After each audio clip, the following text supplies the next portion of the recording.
Last lecture में हम एक ब्रीफ इंट्रोडक्शन डिस्कस कर रहे थे फिगर ऑफ स्पीच के हवाले से, क्योंकि ऑलमोस्ट 6 से 7 सवालात MD-कैट और E-कैट में आते हैं फिगर्स ऑफ स्पीच के लिहाज से। तो ये बाकाई चंद रहती हैं, इनको आज हम डिस्कस करके ये जो टॉपिक है हम पूरा करेंगे। देन उसके बाद कोई अगला टॉपिक फिर उसका एस्पेक्ट जो है ना हम लेके डिस्कस करेंगे। तो ये मोस्ट इम्पॉर्टेंट है, जस्ट वन वर्ड डेफिनेशन होगा, देन मिसालें होंगी उसकी। तो इस तरह से जो आपका बेसिक कंसेप्ट है वो आसानी से क्लियर हो जाएगा। ठीक है, अब ये लिखा हुआ है सिंबल। ठीक है, तो लिटरेचर में, पोएट्री में या जितने भी ये ड्रामा वगैरह है, लिटरेचर का हल्का सा टच होता है फर्स्ट ईयर की किताबों में या इंटर की किताबों में। तो ये सारी की सारी figures of speech commonly and generally इस्तेमाल होती हैं। ठीक है, अब ये है सिंबल हमारे पास। सिंबल से मुराद होती है यानी एक इमेज या एक साइन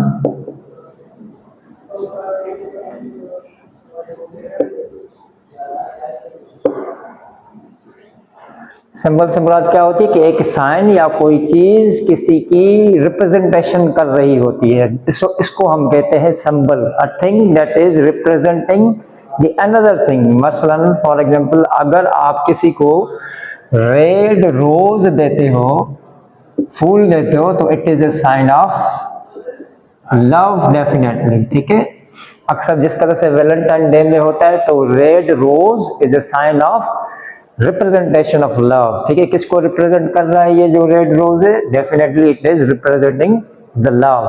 जिस तरह से जो पिजन होता है, जो कबूतर होता है, that is a sign of peace. ठीक है, तो अक्सर क्या करते हैं कि शायर सिर्फ चीजों का एक इशारा करते हैं, देन उसकी जो मल्टीपल मीनिंग निकलती हैं तो उसको हम कहते हैं symbols। ठीक है, तो symbol means the representation of the things which they carry the meaning।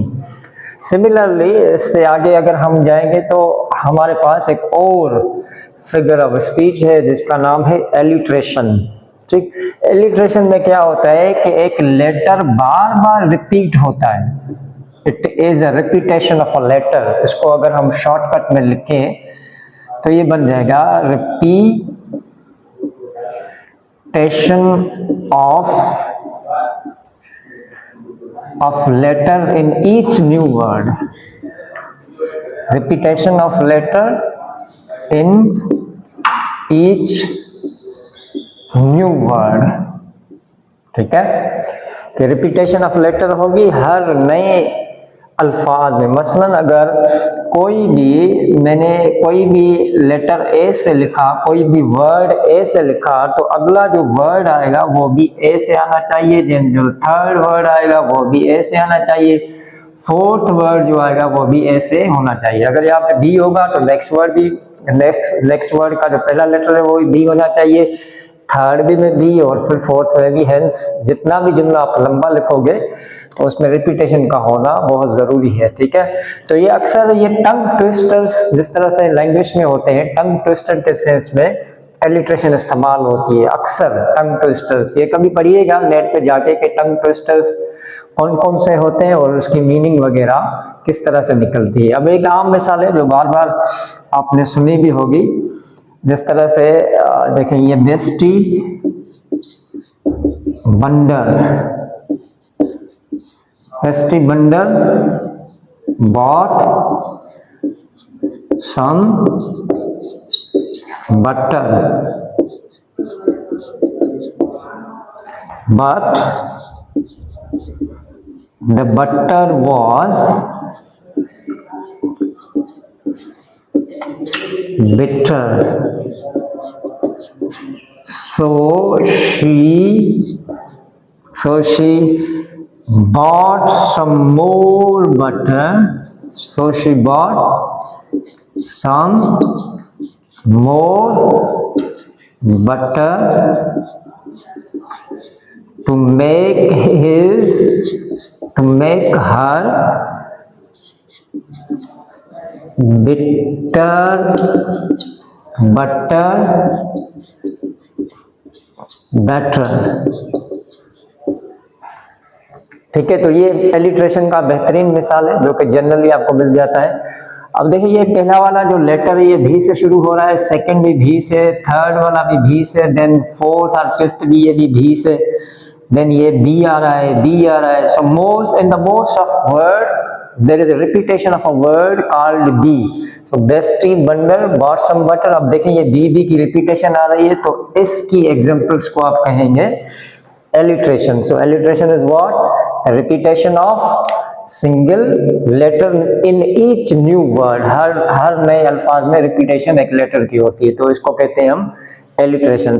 likewise then हमारे पास थर्ड नंबर पे आ जाती है हाइपरबोली. हाइपरबोली क्या होती है? एक एग्जेजरेटेड स्टेटमेंट होती है कि आप मामूली बात को इतना बढ़ा चढ़ा के आप पेश करते हो just to create the stronger impression. Stronger impression को हासिल करने के लिए या आप हाइपरबोली का इस्तेमाल करते हो as a figurative language. So what is the hyperbole? Hyperbole is exaggerated statement. exaggerated statement.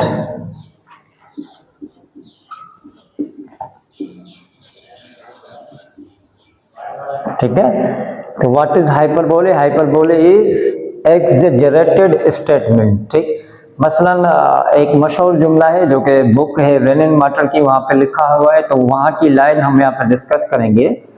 कोई बंदा होता है वो कत्ल करके आता है, ठीक है, तो उसके जो हाथ होते हैं वो खून में भरे हुए होते हैं, द ब्लडी हैंड्स जिसे आप कहते हैं. ठीक है, हालांकि कोई बंदा गया कत्ल करके आया, उसको ऐसे आप किसी भी पानी से, नॉर्मल पानी से आप साफ करते हो तो वो साफ हो जाते हैं. मगर इस बात को बढ़ा चढ़ा के किस तरह से पेश किया गया है कि the entire perfume of Arabia will not Sutton this bloody hand. ठीक है, the entire perfume of Arabia will not Sutton this bloody hand. तो जितनी भी चाहे परफ्यूम आप लगा लो, वो जो कत्ल के निशान हैं आपके हाथ में वो कभी भी खत्म नहीं हो गए. तो इसको कहते हैं हाइपरबोले, कि बढ़ा चढ़ा के बात पेश करना.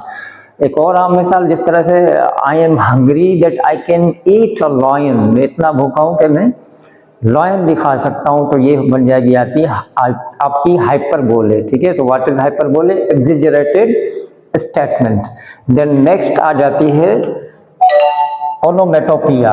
ओनोमेटोपिया हम इस्तेमाल करते हैं for the sake of the sound.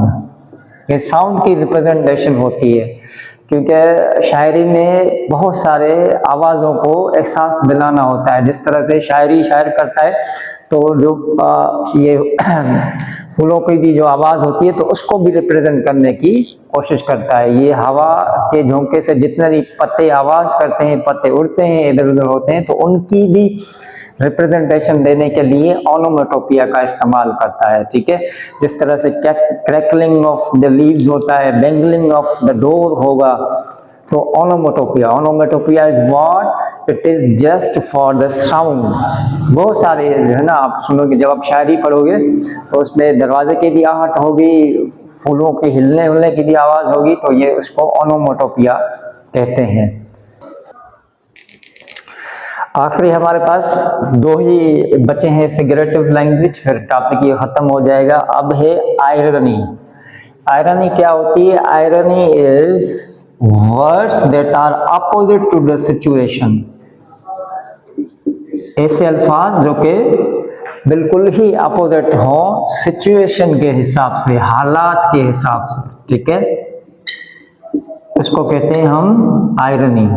Anything that you are using quite contrary to the situation. Contrary to the situation means very opposite to the situation. मसलन यहाँ पे अचानक से मौसम खराब हो जाए, बाहर जो है ना बारिश वगैरह चलने लगे, धूल मट्टी उड़ने लग जाए बाहर, फिर मैं आपको कहूँ कि wow what a lovely weather it is, कि बाहर जो है ना मौसम बहुत बेहतरीन है. So what I am using an irony. The words are not matching with the situation. Situation के साथ अल्फाज मैच नहीं हो रहे हैं. ठीक है, किसी भी 5 स्टार आप होटल में बैठे, कोई वेटर आएगा और वेटर से अचानक से गिलास जो है ना वो गिर जाता है, गिलास गिर के टूट जाता है, तो उसको आप कहते हो you have done a very good job. ठीक है, या सिर्फ आप उसे कहोगे कि गुड जॉब। तो ये गुड जॉब वाला जो अल्फाज है बिल्कुल ही अपोजिट टू द सिचुएशन है, तो इसको कहते हैं हम irony. So irony is what? When you are using the words quite opposite to the situation, that is the irony. मौसम वाला मिसाल आप याद रखें कि wow what a lovely weather it is, हालांकि बाहर स्ट्रॉमी मौसम है कि धूल मट्टी उड़ रही है, हर कोई परेशान है कि बरसात ना हो, कि मामला खराब हो जाता है, ठीक है, तो ये बन जाएगा आपका आयरनी। देन लास्ट वन पे है इमेजरी, ठीक है। इमेजरी में क्या होता है कि इसमें 5 सेंसेस की इन्वॉल्वमेंट होती है, 5 सेंसेस, ठीक है।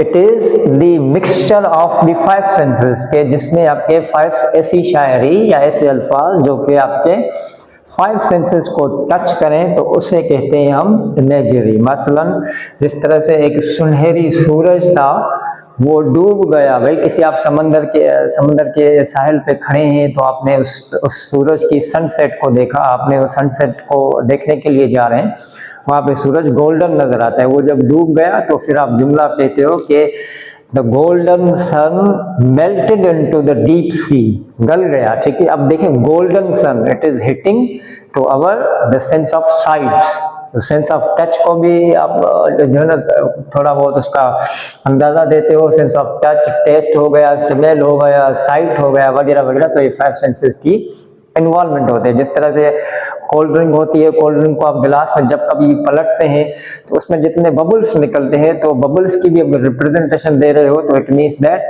The writer is inviting you to his senses, ठीक है, जो कि ड्रिंकिंग या का सेंस दे रहा है या ईटिंग के सेंस में आ रहा है, ठीक है।